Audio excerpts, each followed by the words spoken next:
Esto es Torre Fuerte. Escuchemos el mensaje, la razón de la entrada triunfal, con el pastor Edgar Cerez, dando inicio a la serie La razón de la pasión. Buenas tardes. Qué gusto estar aquí con ustedes. Gracias a Dios por este día tan hermoso. El día de hoy estamos iniciando una nueva serie que se llama La razón de la pasión, que da inicio a esta semana en la cual estaremos hablando acerca de la muerte de nuestro Señor Jesucristo y todo esto que aconteció, que seguramente usted conoce. Es hermosísimo ver cómo, si recordamos la serie anterior que se llamó Más que un árbol genealógico, espero que haya venido, empezamos a ver cómo Dios da una promesa de salvación y la promesa, acuérdese, esto es como un embudo. La promesa primero fue a Eva de tu simiente, tu descendencia, alguien, y después este embudo se va haciendo más corto cuando Dios le dice, no, a Abraham, va a ser de tu pueblo, y después le dice a Jacob, va a ser de tu pueblo, del pueblo de Israel, y después le dice a Judá, va a ser de tu tribu, y después le dice a David, va a ser de tu casa. Entonces se va haciendo más pequeño este embudo hasta que llegamos a Jesucristo, y nosotros entendemos que Jesucristo es el cumplimiento de todas las profecías que están en el Antiguo Testamento que se relacionan con el Mesías, la venida de un Salvador. Este domingo celebramos lo que se conoce como Domingo de Ramos, Domingo de la entrada triunfal, Domingo de Palmas, como quiera llamarle, e inicia todo esta semana de la pasión de Jesucristo. Los 4 evangelios hablan a partir de aquí de la pasión de Jesucristo, algunos con más detalles en algunas cosas, otros omiten algunos otros temas, pero los 4 hablan acerca de esta semana de la pasión y los 4 hablan acerca de la entrada triunfal, Mateo, Marcos, Lucas y Juan. Así que bueno, vamos a recordar cómo es esta entrada triunfal y vamos a iniciar esta serie que se llama La verdadera razón o la razón de. El día de hoy vamos a hablar de la razón de la entrada triunfal. ¿Por qué se tuvo que dar la entrada triunfal? ¿Qué tenía que suceder? ¿Por qué se tuvo que dar así? ¿Por qué en esas circunstancias? ¿Por qué con estas características? No fue nada más así porque sí, sino hay una razón. Y tú y yo vamos a tratar de encontrar el día de hoy cuál es la razón bíblica de la entrada triunfal. Dice la palabra que Jesús se acercó con sus discípulos a Jerusalén, estaba andando muy cerca de Jerusalén, y Jesús le dice a 2 de sus discípulos, vayan a la siguiente aldea y van a encontrar un pollino, bueno, Mateo dice un asna y a un pollino hijo de asna, Marcos y Lucas solamente hablan del pollino, van a encontrar un pollino, lo van a tomar y me lo van a traer. Si alguien les pregunta por qué se lo llevan, ustedes le dicen porque el Señor lo necesita. Se van los discípulos, encuentran efectivamente a un pollino, bueno, a un asna con un pollino, según Mateo. Marcos solamente habla del pollino, toman a ese pollino y unas personas les preguntan, oigan, ¿por qué están desatando? ¿Por qué se lo están llevando? Y estos 2 discípulos responden porque el Señor los necesita. Marcos dice que unas personas que estaban ahí fueron los que les preguntaron por qué se llevan al pollino, pero Lucas dice que las personas que preguntaron por qué se llevaban al pollino eran los dueños del pollino. ¿Qué pasó? ¿Por qué? Casi me están robando el auto, ¿no? O sea, me están robando, pero un pollino, ¿ok? Entonces, se llevan el pollino con Jesús, dice la Biblia que ponen mantos encima del pollino, Jesús se sube en él y empiezan a caminar para entrar a Jerusalén. Y cuando entran a Jerusalén, las personas le empiezan a alabar, las personas empiezan a gritar, hosana en las alturas, bendito el que viene en el nombre del Señor, toman sus mantos, los colocan en el piso, en el camino, algunos cortan ramas de los árboles y las colocan sobre el camino y Jesús entra a Jerusalén. La entrada triunfal, Domingo de Ramos, Domingo de Palmas, como quiera llamarle. Ok, ahora, ¿por qué sucedió esto?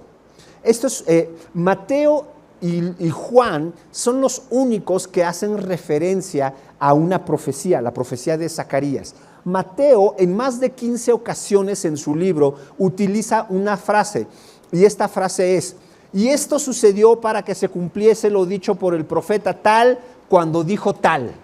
15 veces, más de 15 ocasiones lo hace Mateo. En esta ocasión, Mateo dice, esto sucedió para que se cumpliese lo dicho por el profeta Zacarías cuando dijo, y hace referencia a la profecía de Zacarías. Juan hace lo mismo, habla de la referencia de la profecía de Zacarías, pero Juan es muy honesto y me encanta la expresión que usa Juan porque dice, sus discípulos cuando vieron todo esto, no entendieron,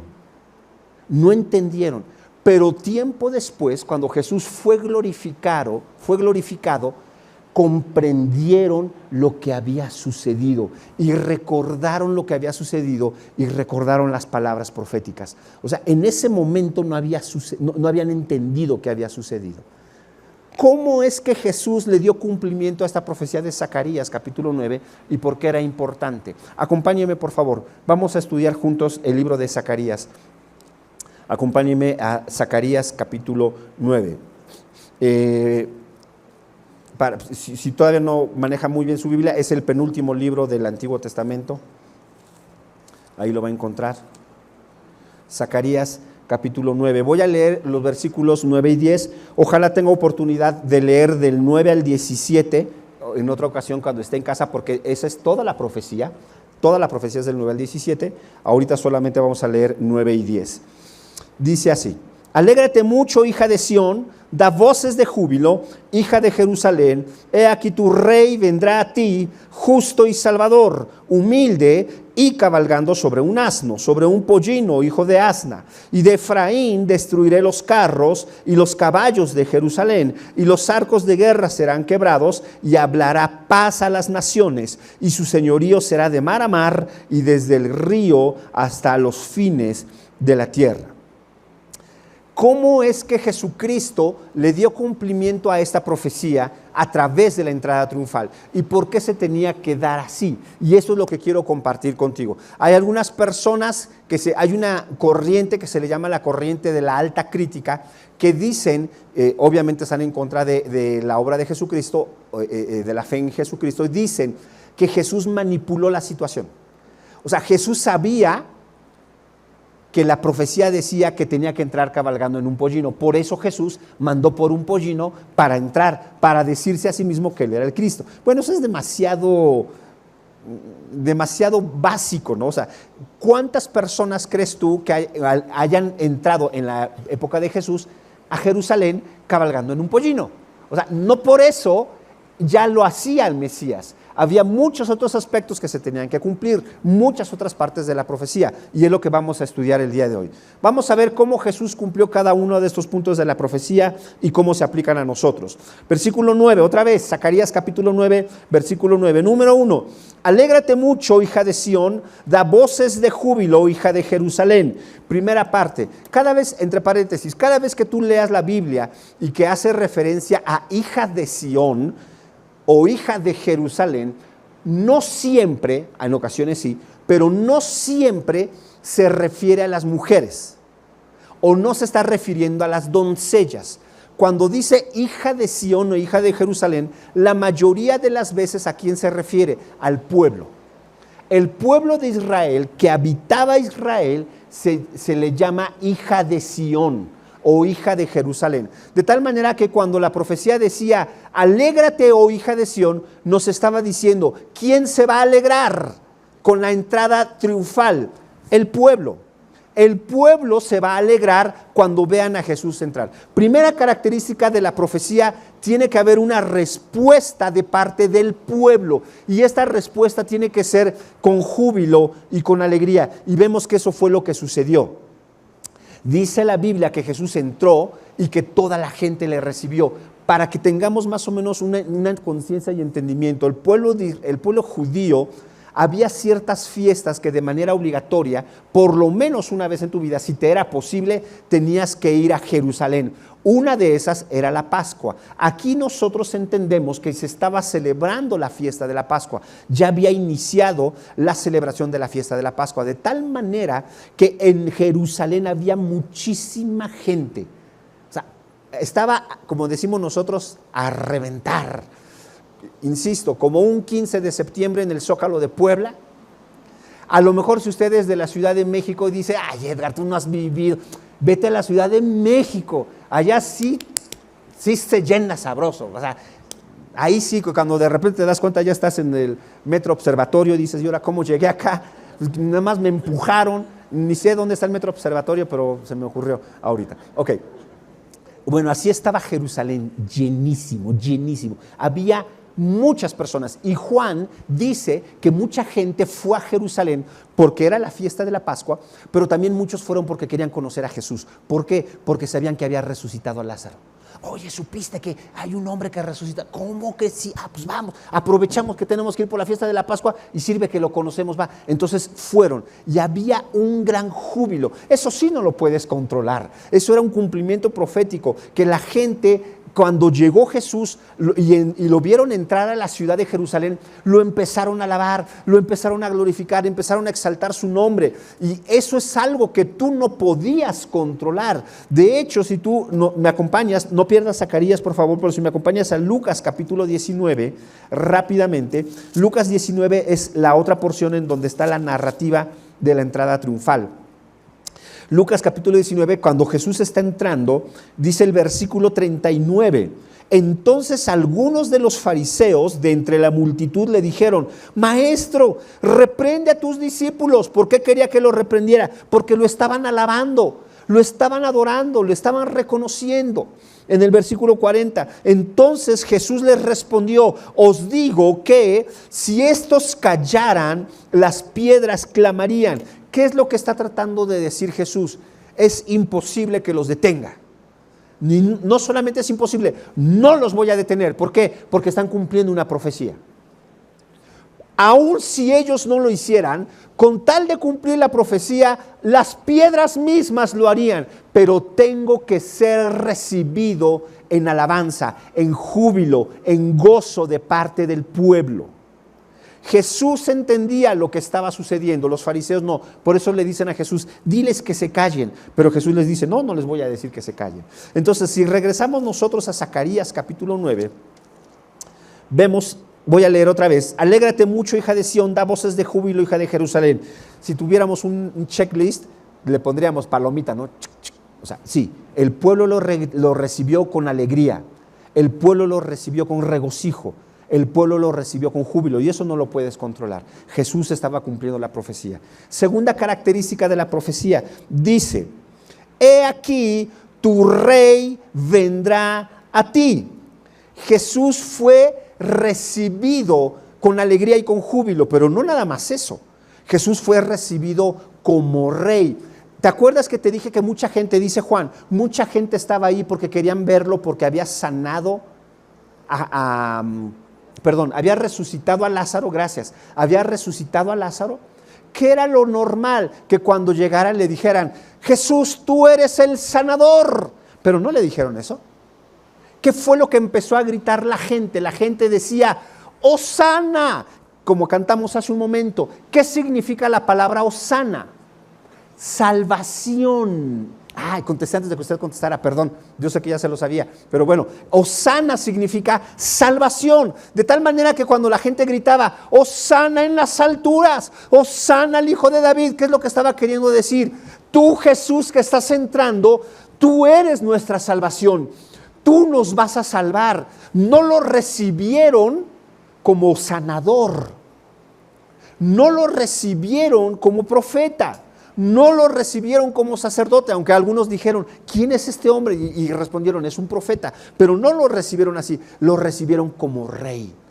Todas las alabanzas que le dieron a Jesús fueron como rey. Dice la Biblia que le gritaban, Hosana al Hijo de David.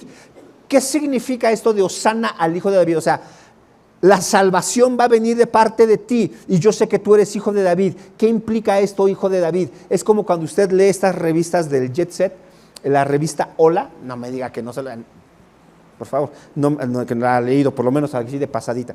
Ok, y entrevistan a un archirrecontraduque y en la entrevista le dicen, no, que es descendiente de no sé quién y fulano, que del duque y del, los títulos, iba a decir mobiliarios, pero no son mobiliarios, son nobiliarios. Okay.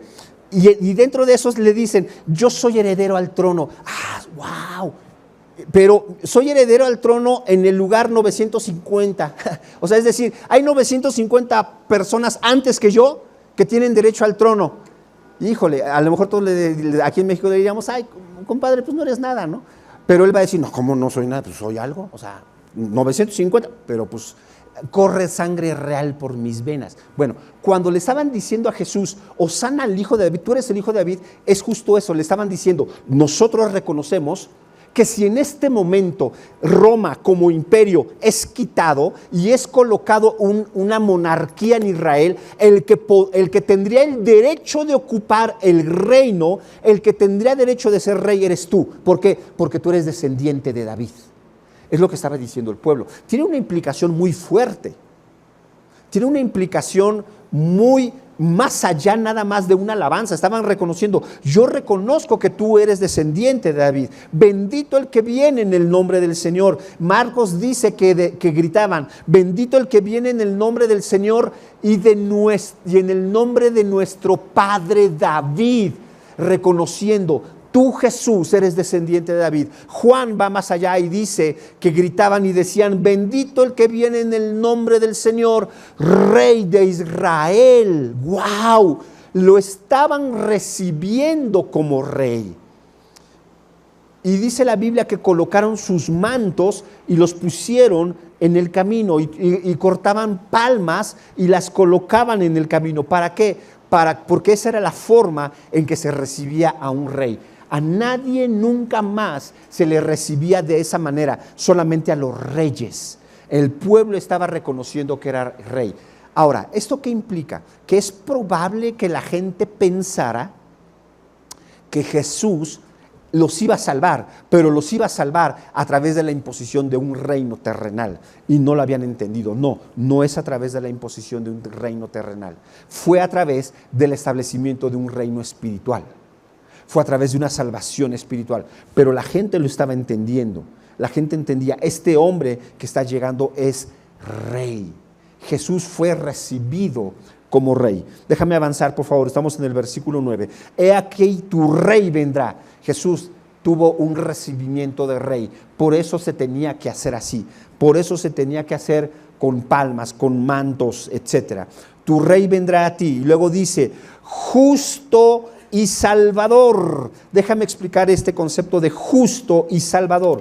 El día miércoles me tocó predicar acerca de Jesús como siervo y utilicé Isaías capítulo 42. Si puede, vea la grabación o lea Isaías 42. Isaías 42, 3 ocasiones dice que el Mesías, era una profecía, el Mesías iba a ser, o el Salvador del mundo, iba a ser llamado en justicia. Serás llamado en justicia, tienes que ser justo para que tú después justifiques a los demás. De tal manera que también aquí Zacarías dice, este va a ser un rey, pero tiene que ser un rey justo. Ahora, ¿qué significa esto de un rey justo? Podríamos decir un rey perfecto. Un rey justo es un rey perfecto, que no comete ningún error, que no comete ninguna equivocación, que no hay nada que diga que está mal, que no se equivoque de ninguna forma, que no haya nada en lo cual pueda ser observado, no, esto lo hiciste mal, y que se ha encontrado falto. El rey tenía que ser justo. Ahora, aquí tenemos un problema. Tú puedes decir que eres justo y no por eso ya lo eres. Yo le podría decir, yo soy perfecto, yo soy guapísimo, pero ¿escuchó que se rieron? Eso significa así de, sí, hombre, sí. Jesús podía decir, yo soy perfecto, pero eso no lo hacía perfecto. Déjeme aquí explicar esta parte. ¿Cómo es que Jesús entró siendo justo, siendo perfecto? ¿Cómo se dio? Ok. ¿Qué fiesta se estaba celebrando en este momento? La Pascua. La fiesta de la Pascua fue instituida años atrás, y la fiesta de la Pascua decía, la tenía que celebrar el pueblo de Israel para recordar cuando Dios los sacó de Israel, y para sacarlo de Israel Dios establece la fiesta de la Pascua. Tiene muchas características que no me daría tiempo a explicar, pero una de las características era esta. Dios le dice al pueblo, vas a buscar dentro de todo tu rebaño, dentro de tus corderos, vas a buscar a un cordero.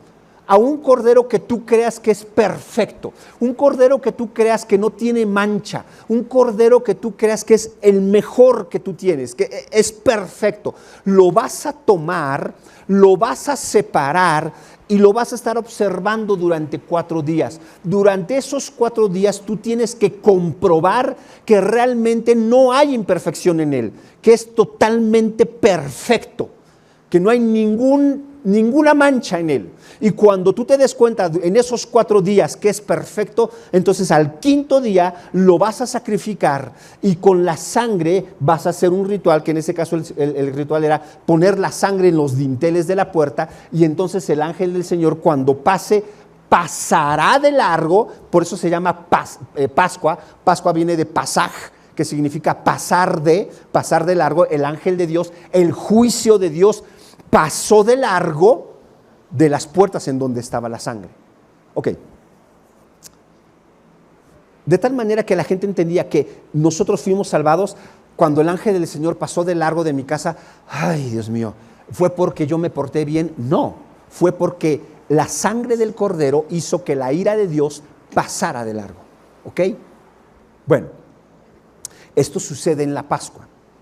Cuando Jesús fue bautizado, Lucas capítulo 3, cuando Jesús llega con Juan el Bautista para ser el bautizado, Juan el Bautista hace una declaración impresionante. Cuando ve a Jesús, Juan el Bautista dice: he aquí el Cordero de Dios que quita el pecado del mundo.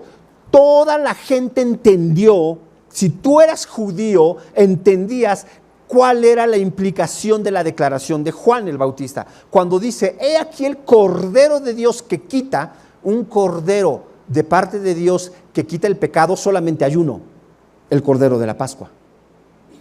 El pueblo judío entendía, cuando Juan dijo el Cordero de Dios, dice: está haciendo una comparación entre Jesús y el Cordero de la Pascua. Y así era una realidad. Por eso Juan dijo: este es el Cordero de Dios que quita el pecado del mundo, Pascua. Ok. ¿Por qué Jesús murió cuando murió? Precisamente por eso, por la Pascua. ¿Recuerdas qué es lo que tenías que hacer? Número 1, tenías que observar a todos las ovejas, a todos los corderos que tenías, y tenías que tomar y seleccionar a uno. ¿Sabes esa selección de uno cuándo sucedió? Ahí, en la entrada triunfal. Porque Jesús llega como Salvador, llega ante el pueblo y se presenta como Rey, como justo y como Salvador. ¿Justo? ¿Él es justo? ¿Él es perfecto? Claro, yo soy perfecto. ¿Cuánto tiempo tenías que estar observando al Cordero para garantizar que no tenía ninguna imperfección y ninguna mancha? 4 días, ¿te acuerdas? 4 días. Dice la Biblia que a partir de la entrada triunfal pasaron 4 días y los evangelios narran varias cosas que sucedieron durante esos 4 días, pero todo lo que sucedió tenía un solo propósito: demostrar que Jesús era perfecto. Lunes, martes, miércoles, jueves, 4 días. Y decía la instrucción de Dios: al 5.º día, si tú te das cuenta que ese cordero realmente es perfecto y que no tiene mancha, entonces al 5.º día lo vas a sacrificar. 4 días Jesús muestra su perfección, Jesús muestra su justicia. ¿Y qué sucede? Al 5.º día es entregado. ¡Wow! ¡Qué perfección! ¡Qué perfección de la palabra de Dios, de la profecía del Señor! Y durante estos 4 días Jesús se presenta como un cordero perfecto, que es observado por los fariseos, que es observado por los maestros de la ley, que es observado por el pueblo, que es observado por los discípulos, y la conclusión de todos es observado por los gobernantes, es observado por los reyes, y la conclusión de todos es exactamente la misma: es perfecto, no hay imperfección en él. Y cuando es declarada su perfección, ¿qué sucede entonces? Ok, si es perfecto, entonces hay que sacrificar. Y es presentado en la cruz del Calvario al Padre. ¡Qué impresionante! ¡Wow!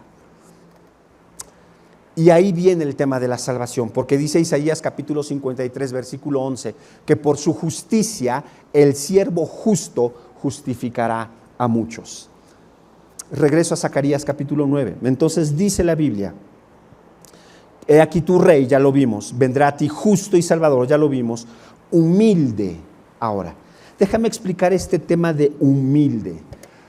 ¿Qué significa humilde? ¿Por qué? ¿Cuál es la característica que tenía que cumplir el Mesías y entrar en humildad? Mucho ojo, por favor. No tiene nada que ver con el pollino. Nada que ver. No tiene nada que ver con el asno o el hijo de la asna. Nada que ver. Equivocadamente lo que nosotros hacemos es que culturizamos la lectura bíblica y queremos interpretarla bajo nuestro contexto cultural, de tal manera que cuando tú escuchas a un pollino o escuchas a un hijo de un asno o escuchas a un asno bebé, tú dices: ay, qué bonito, qué tierna, ay, o sea, entró cabalgando en un asno, ay, mi vida, o sea, te lo imaginas así como qué humildad. Jesús no estaba entrando en humildad por eso. Ahí no estaba la humildad de Jesús. Equivocadamente pensamos que el asno o el pollino, el hijo del asno, de la asna, es una señal de humildad, y no es así. El asno no era representación de humildad. Tú como rey, en este entonces, desde tiempos anteriores, tú como rey, cuando entrabas a la ciudad, podías entrar de dos maneras. Bueno, de tres, pero solamente voy a hablar de dos. ¿Cuáles eran las dos maneras en las que podías entrar? Número uno, en un caballo. ¿Qué significa y qué representa el caballo? Entrar, tú como rey, entras a la ciudad en un caballo. ¿Qué significa? Soy vencedor, soy el rey, vengo a juzgar, vengo a imponer mi ley, vengo a imponer mi reino. ¡Wow! Fuerza. ¿Qué significa cuando el rey entraba en un pollino? No me diga humildad, porque no. ¿Qué tiene que ver? ¿En qué momento el rey entraba en un pollino? Cuando decía: vengo en paz. Vengo en paz. De hecho, dice la Biblia que cuando David unge o elige a Salomón como rey, él entendía todos los conflictos que había por su trono, y entonces le dice a su hijo Salomón: Salomón, toma mi asno, mi mula, y entra en la ciudad de Jerusalén en ella. ¿Cuál es la señal que Salomón dio al pueblo? Vengo en paz. Yo lo que quiero para este pueblo es paz. De tal manera que cuando Jesús entró en un asno, eso no habla de humildad, no tiene nada que ver con humildad. El que tú vieras a un rey cabalgando un asno o sobre un asno, no sé si la palabra cabalgar se aplica para la mula, pero bueno, si tú vieras a un rey sobre un asno, entrando sobre un asno, si tú fueras judío no lo verías y dirías: ay, qué humilde. No, tú lo veías y decías: vienen son de paz. ¿Esto qué tiene que ver? Romanos capítulo 5, versículo 1. Romanos 5:1, perdón, Pablo dice: justificados pues por la fe, tenemos paz para con Dios. Jesús estaba diciendo: yo vengo a traer paz. Yo vengo como rey para traer paz. Ahora, lo más hermoso, y esto no es parte de la predicación, pero lo más hermoso es que creemos, Jesús mismo dijo: ok, la primera vez entré en un pollino, trayendo paz, pero las palabras de Jesús es: yo volveré, pero cuando vuelva volveré en un caballo, y en un caballo blanco, y ahí sí, será para juzgar, será para establecer mi ley, será para establecer mi reino, mi dominio. ¡Wow! Y eso es lo que tú y yo esperamos, pero aquí entró en paz. Ahora, estoy explicando lo de humilde, ya expliqué lo de paz, me adelanté, expliqué que traería paz. Ya lo que acabo de explicar es lo de paz, pero no he dicho lo de humilde. Ok, Edgar, si lo del pollino representa paz, entonces, ¿cómo es que Jesús entró en humildad? ¿En dónde se ve reflejada la humildad? En su obediencia. ¿Por qué? Porque Jesús sabía, ese domingo, Jesús sabía que 5 días después iba a morir. ¿Te imaginas tú si alguien te dijera, oye, mira, aquí en la caseta Atlisco hay un chorro de gente que te está esperando? Porque cuando tú pases te van a celebrar y te van a gritar. Pero si lo haces, dentro de 5 días vas a morir. Probablemente muchos dirían, no, mejor me voy para el otro lado. Jesús sabía, esta entrada triunfal significa decirle a todo el pueblo lo que dijo Juan el Bautista: yo soy el Cordero de Dios, obsérvenme durante 4 días para que el 5.º día sea entregado. Y ¿sabes algo? Jesús lo sabía y Jesús obedeció. ¿En dónde está entonces la humildad? Jesús dijo en Juan capítulo 10, decía, nadie me quita la vida, nadie me la está quitando, yo la estoy dando. Dios el Padre determinó todas las cosas, planeó y organizó por su soberanía todas las cosas, las preparó para la muerte de Jesucristo, pero Dios el Padre no obligó a Jesús a morir en la cruz. Jesús murió en la cruz no por un acto obligatorio, no por un acto de imposición de parte del Padre. ¿Por qué murió Jesús en la cruz? Por un acto voluntario de parte de Jesús. Él dijo, yo pongo mi vida, estoy dispuesto a hacerlo. Hebreos habla perfectamente acerca de eso cuando dice que no es que Jesús se estuviese arrepintiendo, sino era necesario dejar en claro la obediencia de Jesucristo. Insisto, no es que Jesús se quería arrepentir, era que se tenía que cumplir la profecía y dejar en claro la voluntad de Jesucristo. Dice el libro de Hebreos que Jesús levantó súplicas al Padre en el Getsemaní y le dijo, Padre, si es posible, pasa de mí esta copa. ¿A qué copa se refiere? A la copa de la ira de Dios. Padre, pasa de mí, si es posible, pasa de mí esta copa. Es decir, si es posible que yo no muera en la cruz del Calvario, pero no se haga tu voluntad sino la mía. Y dice el libro de Hebreos, Jesús levantó súplicas a aquel que le podía escuchar, al Padre, y dice, y recibiendo respuesta, fue obediente. Recibiendo respuesta, si Jesús le estaba diciendo al Padre, Padre, pasa de mí esta copa, no quiero morir en la cruz, ¿cuál fue la respuesta? No la dice, pero se sobreentiende. Padre, no quiero pasar por esto. Padre, no quiero recibir tu ira. Pasa de mí esta copa, Señor. No es que no quiera morir, no quiero recibir tu ira. Pasa de mí esta copa. Y la respuesta del Padre fue, no. Padre, ¿tengo que morir? Sí. Y entonces Jesús, en humildad, dice, ok, y muere en la cruz del Calvario. Wow. Jesús no fue obligado. Y déjame terminar este punto explicándote esto. Jesús, no solamente no fue obligado por el Padre, sino que Él voluntariamente entregó su vida. Y número 2, en ocasiones cometemos un error y pensamos y decimos y creemos que Dios nos amó tanto que hizo que Jesús, siendo inocente, muriese por nosotros en la cruz. Déjame decirte que eso no es verdad. Jesús no murió en la cruz siendo inocente. ¿Qué Dios sería justo que hace que un inocente muera? ¿Tú crees que Dios sería justo? ¿O tú crees que un juez sería justo si hace que el inocente muera? La respuesta es no. ¿En dónde está la justicia de Dios? ¿En verdad Dios hizo que Jesús, siendo inocente, muriese? La respuesta es por supuesto que no. Por supuesto que no. Entonces, ¿en dónde está? En el momento en el que Jesús dice, Padre, no quiero hacerlo, Señor, pero que se haga tu voluntad. Si yo he de tomar esta copa, que es la copa de la ira, la tomo. Y en ese momento Dice el libro de Romanos, Pablo dice que Jesús fue hecho pecado. Es decir, Jesús no murió siendo inocente. Jesús murió siendo culpable.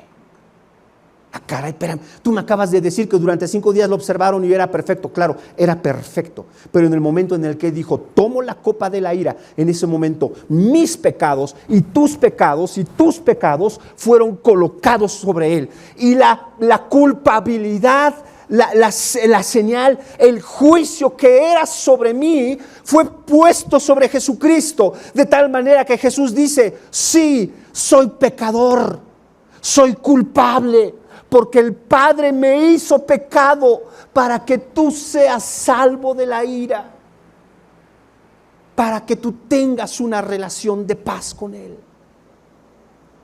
¡Wow! ¡Qué amor de Jesucristo! ¡Qué amor tan redentor por ti y por mí! Yo te quiero pedir que en ese momento cierres tus ojos.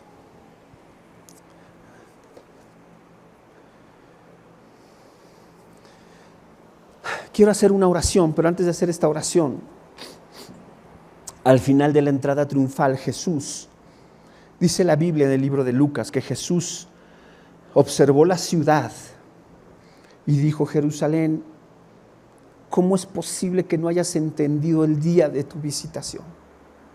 ¿Cómo es posible que no hayas entendido que todo lo que yo hice, lo hice para tu paz? Dijo Jesús, tienes los ojos velados, no puedes ver lo que está sucediendo, y como no lo puedes ver, el juicio de Dios va a venir sobre ti.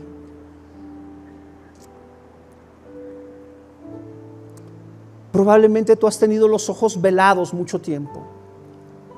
Que el Espíritu Santo hoy lo quite, ese velo de tus ojos, y que tú puedas entender que todo lo que sucedió fue por tu paz, que todo lo que Jesucristo hizo fue para que tú puedas tener una relación de paz con el Padre Celestial, y que Él se humilló a sí mismo, haciéndose obediente hasta la muerte, y muerte de cruz. Señor Jesús, gracias, porque tú entraste como un rey vencedor, victorioso, que traía paz, humilde, pero también fuiste entregado como un cordero perfecto, sobre el cual fue depositado mi pecado. Señor, si yo pensara y trajera a mi mente cada pecado que he cometido a lo largo de mi vida, y si pudiese entender cómo cada pecado fue quitado de mí y fue colocado sobre ti, Señor, no puedo hacer otra cosa más que decirte gracias. Gracias porque tú no merecías morir por ese pecado, porque ese pecado lo cometí yo, porque esa falta lo cometí yo, Señor. Pero tú me la quitaste y tú pagaste por ella, Señor. Tú eres el Cordero de Dios perfecto, que se hizo imperfecto para que yo pueda tener una relación de paz con el Padre. Gracias, Señor. Señor, permite que esta semana tu Espíritu Santo me hable y que me haga recordar todo lo que me fue dado en ti, en la cruz del Calvario. A ti toda la gloria, a ti toda la honra, Señor. Amén. Gracias por escuchar este mensaje de la Palabra de Dios. Para más información acerca de Torre, llámanos al 2222 25 30 46 o escríbenos al correo info@torrefuerteib.org. Visita nuestra página web www.torrefuerteib.org. Te invitamos a seguirnos en nuestras redes: Facebook, IB Torrefuerte, Instagram, Twitter y Telegram, Torrefuerte IB. Dios te bendiga.